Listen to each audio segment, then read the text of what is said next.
Hey, this video is going to talk about indirect and direct object pronouns in Spanish. I'm sorry the lighting is bad, but every time I move my... Oh, that's not too bad. Usually there's a shadow. It's probably here where... I mean, not a shadow, but the light shines so brightly that you can't see the words, but if that happens, then we will fix it. And I apologize for the ratchet setup.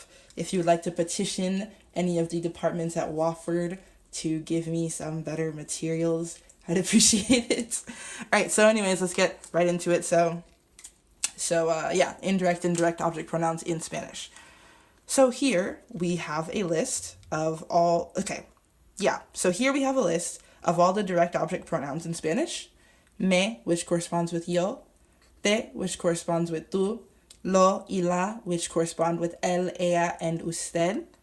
Nos, which corresponds with nosotros, us, or we. Os, which used in Spain corresponds with vosotros. And los y las, which correspond with ellos, ellas, and ustedes. Then we've got indirect object pronouns, which again, me, te, le, which corresponds with él, ella, and usted. Nos, os, and les, which corresponds with ellos, ellas, and ustedes. So this is my little diagram that I've been making for all my students lately. And so I'm going to talk a little bit about what makes a direct object direct and what makes an indirect object indirect. So a direct object is something that receives the direct action of the verb, right? So if the question that you're asking about the thing is what or who, not for what, not to who, those are different questions. If the questions are simply what or who, you're talking about a direct object. It receives the direct action of the verb. And then indirect objects, so at least in English, and I could be wrong on this, but I'm pretty sure I'm right. Let's just pretend I'm right for the sake of the video. You need a direct object to have an indirect object. There are some exceptions for Spanish, which are there's some exceptions for Spanish. However, in English, you need a direct object to have an indirect object. So after you've asked the question what or who and answer that, then you can ask the question to whom or for whom or to what or for what. Those are different questions. And when you answer those questions, then you start looking at indirect objects. So an example of a direct object would be, here I've got some sentences, and I think maybe if I prop this under my book, we can look at this at the same time. How's that? Ratchet, but it works, kind of. Oh, see, that's what I was talking about with the light. All right. Yeah. All right, so here I've got some examples of direct objects so we can see kind of what I'm talking about. So the dog ate the bone.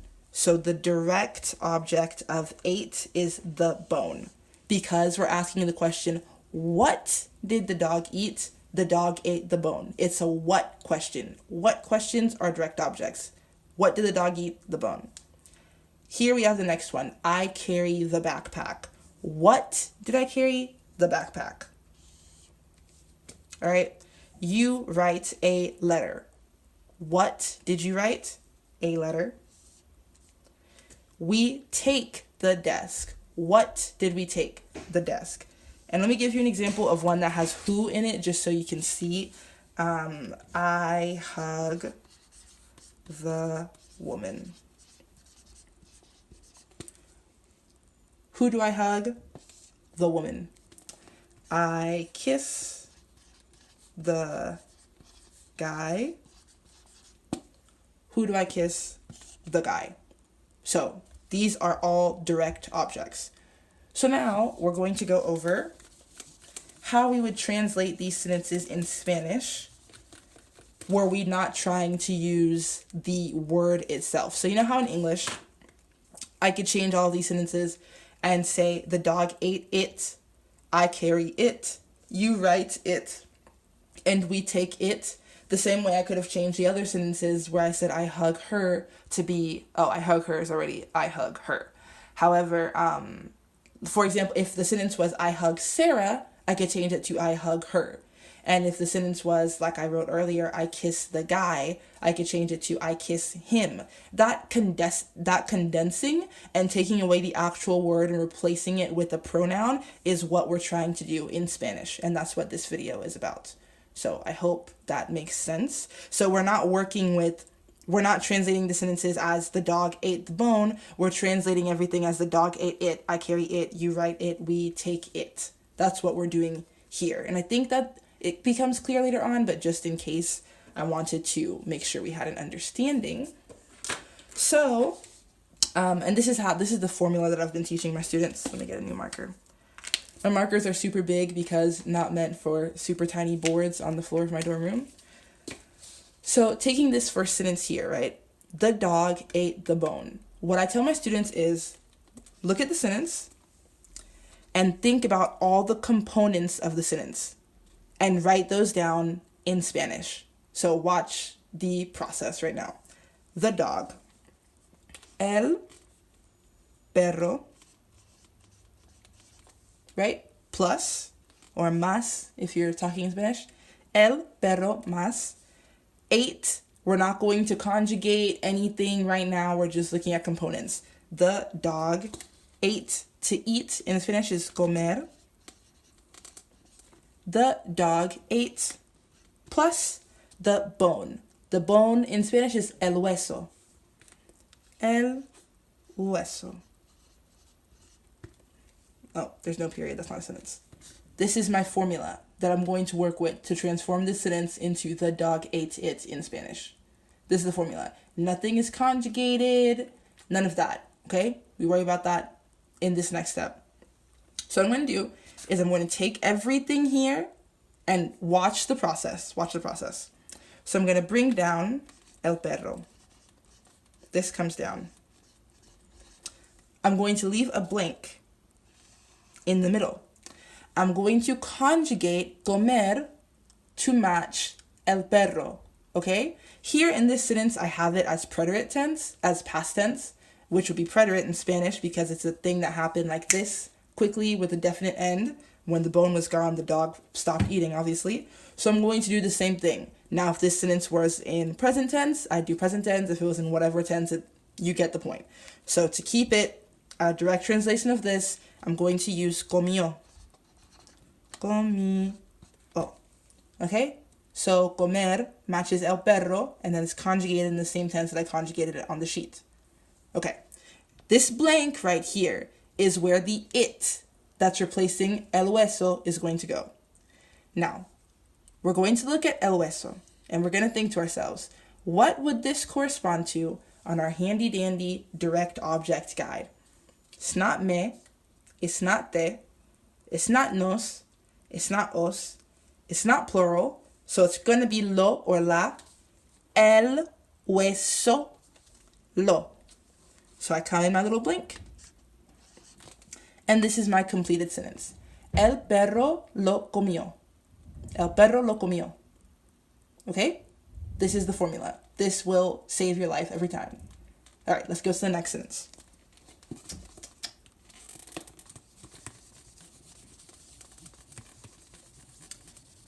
Next sentence. I carry the backpack. Components. I. Yo. Plus the verb for to carry. Llevar. Llevar. Plus the word for backpack. La mochila. La mochila. Yo plus llevar plus la mochila. Take yo, bring it down. Make a space. Take llevar, conjugate it to match yo. Llevo. Look at la mochila. I'm going to decide that it corresponds with la, and I'm going to put this nice and neat in the blank. Yo la llevo. Yo la llevo. Okay? Now we're going to move on to sentence number 3. We're still dealing with direct objects. Notice that the placement, very important, notice that the placement of all of these pronouns is before the conjugated verb. This is very important. When you're only dealing with one verb, the the pronoun has to come before that verb. Okay? You write a letter. You write a letter. Let's pretend this you is usted, because Spanish students don't use usted enough, right? Usted plus escribir plus una carta. Usted plus escribir plus una carta. Take usted, bring it down. Blink. Conjugate escribir to match usted. So, escribe. Ooh, that E does not look like an E, does it? Well, y'all are smart. Usted, blank, escribe una carta. La, again, on our chart. Usted la escribe. Okay? Usted la escribe. You write it. On to number 4.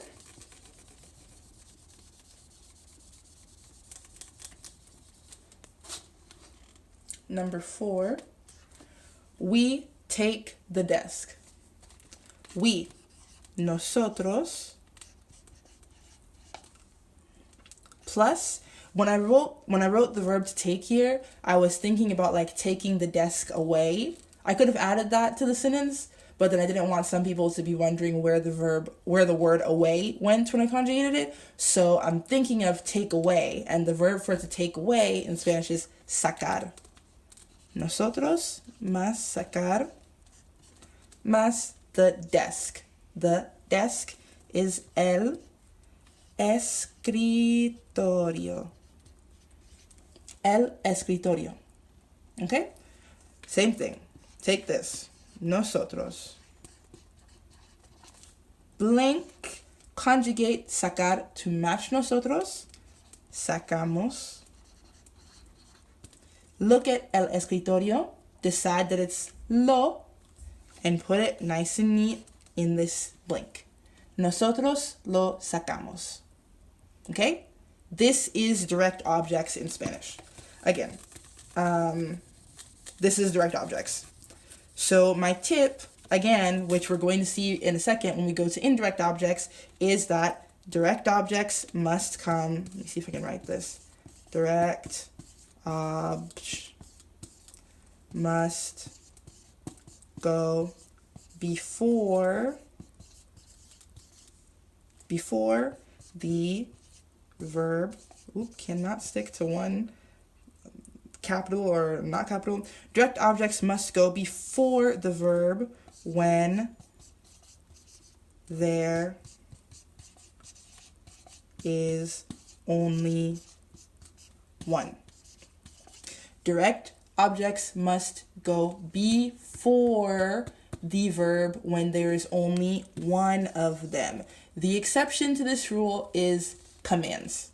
I can't even spell. What is going on? Direct objects must go before the verb when there is only one of them. The exception to this rule is commands. If we're not talking about commands, we're talking about the sentences that I just wrote, they go before.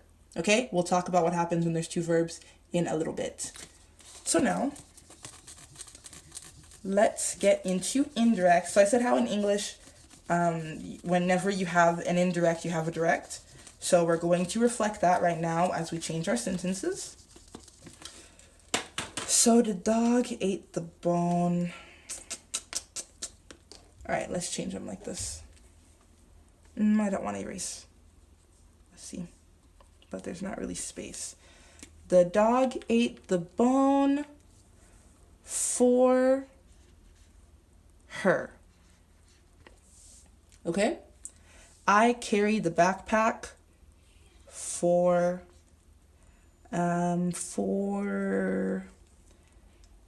Rodrigo. Okay? You write a letter for us. We take the desk for y'all. I'm from the South, no shame. These are indirect. Remember how I said it's indirect if you can ask for whom or for what or to whom or to what? Yeah, this is that. So I'm going to highlight these just so y'all can see them. I hope, does the screen show up? Kind of. These are indirect. Okay? When I was talking to my students earlier today,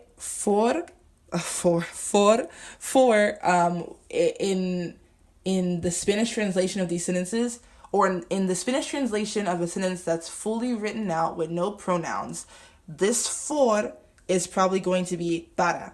It could also be por. Just letting you know that when you see a sentence of this structure, if you're going to look at a Spanish sentence of a similar structure, it's going to be for, it's going to be, oh my gosh, it's going to be por or para. Okay, this for. If you're just wondering how does the for translate, it's going to be por or para. If your next question is, how do we know if it's por or para, that's going to be a different video because, as you can tell, I'm struggle busing in this one. All right, so we've got for her, for Rodrigo, for us, and for y'all. I hope y'all are clear. So these are the direct objects, which we worked with already. These are indirect objects here. I'm going to try to use this black marker if it doesn't run out just because it's smaller. Whee. So we're going to do the same thing that we did before. We're going to make a list of all the components that we need. So the dog ate the bone for her. El perro plus comer plus el hueso plus ella. Okay? Then we're going to come down here. Watch the difference. There's a big difference here. El perro blank conjugate comer to match perro. Come. Now, here is the rule. Here is the rule. The rule is indirect object first, direct object second. Let me hold this up so y'all can see. Indirect object goes first, direct object goes second. So let's just, again, just in case y'all forgot in the, brief few seconds, determine what is direct and what is indirect in this sentence. This is the direct object. What does the dog eat? The bone. For whom does he eat it? For her. Para ella. Or por ella, depending on the meaning. Okay? So, DO, direct object, is going to come second. We've determined already that this is going to be lo. It comes right here. Lo. Ella, which is the indirect object, is going to come first. Let's look at our chart here. Not me, not te, not nos, not os, not les. Looks like it's le. Le. Oof, these markers. Let me go back to using black because this is not working for me. Ojo, that's what they say in Argentina. It's literally eye. It means pay attention. Ojo, when you're writing in Spanish, when you're speaking Spanish, two pronouns starting with el cannot go next to each other. So even though we determined that ella is le, we have to change this to se. Now the sentence is correct. El perro se lo come. Yeah.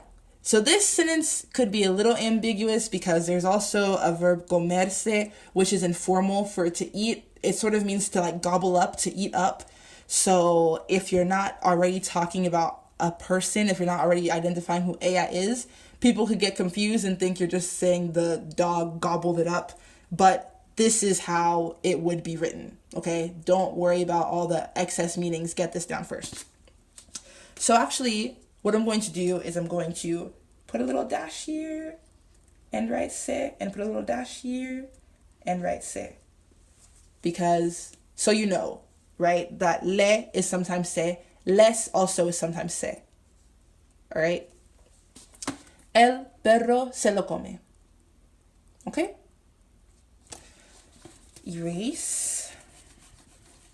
Indirect first. Direct second. Indirect first. Direct second. Sing it to yourself. Number 2, I carry the backpack for Rodrigo. So to, I, yo, plus llevar, plus la mochila, plus Rodrigo. Bring everything down. Well, not everything. Yo, blink, blink. Conjugate llevar to match yo, llevo. Identify the direct object, mochila, right? And identify the indirect object, Rodrigo. Direct object goes second, la, right? We did this before. And Rodrigo, who is the indirect object, goes first. Goes first. Le, which we determined from the chart, can't have two L's next to each other, changing that to se. Yo se la llevo. Yo se la llevo. Moving to number 3. I'm going to write at the bottom of this just the indirect object goes first. Oh, my handwriting gets worse by the second. Goes first. Direct object goes second. Just because I wish I had a little banner that was across the screen, but I'm not, I'm filming this on my phone, okay? So then number 3, you write a letter for us. We decided to use usted. So it's going to be usted plus escribir plus una carta plus us, nosotros. Same process. Usted, blink, blink, escribir, needs to match usted, escribe. Direct object goes second. Una carta is la. Nosotros, indirect object, goes first. Oop, can't see my underwriting. Nos. Usted nos la escribe. Usted nos la escribe. And we are now on to our 4th example. We take the desk for y'all. Okay? So, nosotros plus sacar el escritorio for, I'm going to use ustedes because I'm used to Latin American Spanish. Nosotros plus sacar plus el escritorio plus ustedes. Same process. Nosotros. Oh, I erased my note. I didn't mean to erase my note. Nosotros. Okay, I'm going to write it again. Io goes first. Dio goes second. Okay. Blank, blank. Sacamos. Nosotros, blank, blank, sacamos. Io goes first. Dio goes second. Dio, el escritorio. Dio goes second. Lo, lo. Right? Down on our sheet. Y después ustedes, which is les. But since we can't have two L's, we're going to say se. Nosotros se lo sacamos. Nosotros se lo sacamos. So that is how to do indirect and direct objects. And so these sentences, let me just rewrite this one. Nosotros se lo sacamos. This sentence reads, we take it for y'all. But yeah, we take it for y'all. We take it for y'all. Okay? That's what that is the idea that the sentence is trying to convey. Of course, you have to have mentioned what the it is before so people know what you're talking about, and also have mentioned the y'all, so you know for whom the desk is being taken, but that is the idea the sentence is trying to convey. So I want to talk about what happens when you have two verbs next to each other.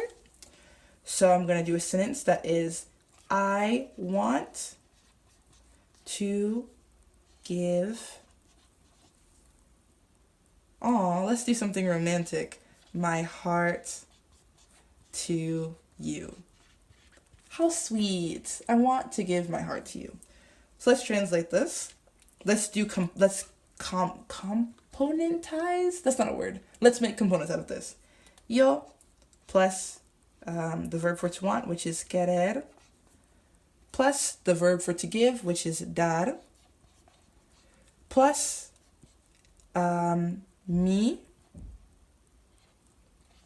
corazón, plus tú. Okay? And I could change this to el corazón because in Spanish you don't use mi or tú or any of those personal pronouns talking about body parts because it's obvious from the context and they don't like to be redundant. Mi corazón, el corazón, same thing. Okay? Yo plus querer plus dar plus el corazón plus tú. Okay? So here you have a choice. Remember when I wrote on my board the thing about how if there's only one verb and it's not a command, the pronouns have to go before the verb? When you have two verbs, you write that I'll write it on the bottom. I'll write it on the bottom of this. When you have two verbs, you have a choice. The pronouns can either go before both of the verbs or after both of the verbs. Before both of the verbs, let me just go ahead and write it. Before both or after both. Never in the middle. Middle is not a thing, okay? Before both or after both. Okay? Cool. There's sort of an exception to this, but ignore it right now. Actually, the exception doesn't exist. I mean, the exception exists, but the thing is when you're going to have two verbs next to each other with nothing in between, if there's nothing in between the verbs, then you are not going to break them by putting the pronouns in between. Okay? So what we're going to do here is yo blank blank quiero dar. Oop, that is not how I spell quiero. Quiero dar. We're also going to do, so I can show you both ways, yo quiero dar blank blank. Okay? So we're going to do the same thing. Identify the direct object. Direct object goes second. Good job.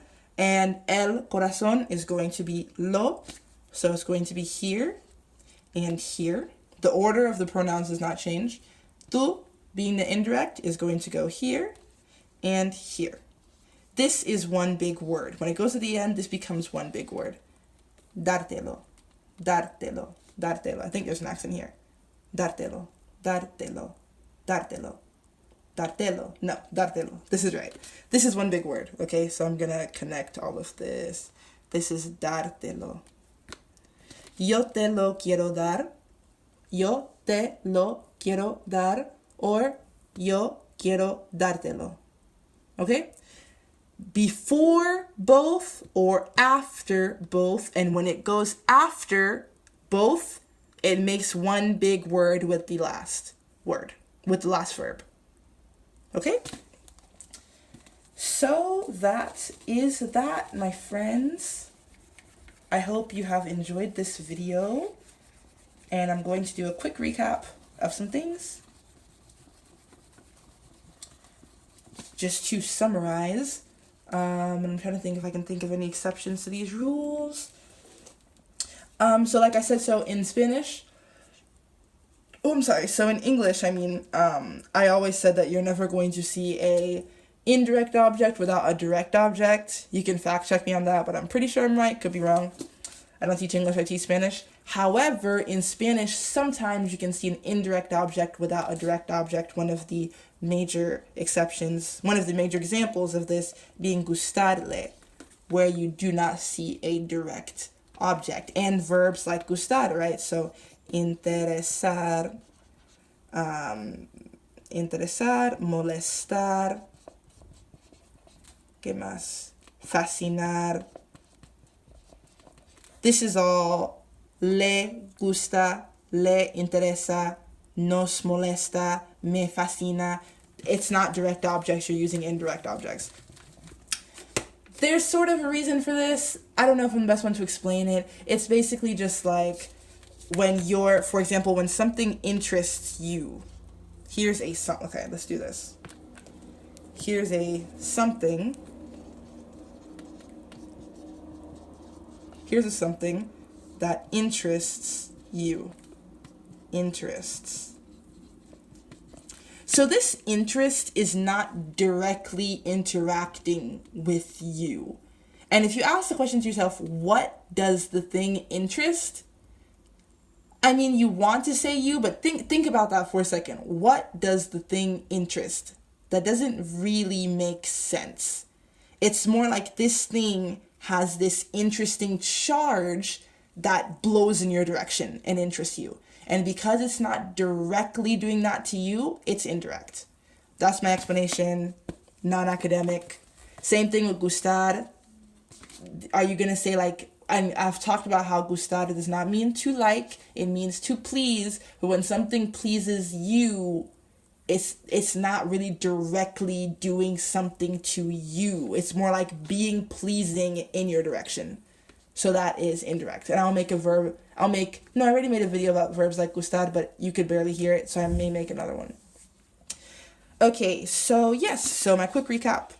DOs, the questions for that are what and who. DOs, direct objects, questions are what and who. IOs, your questions are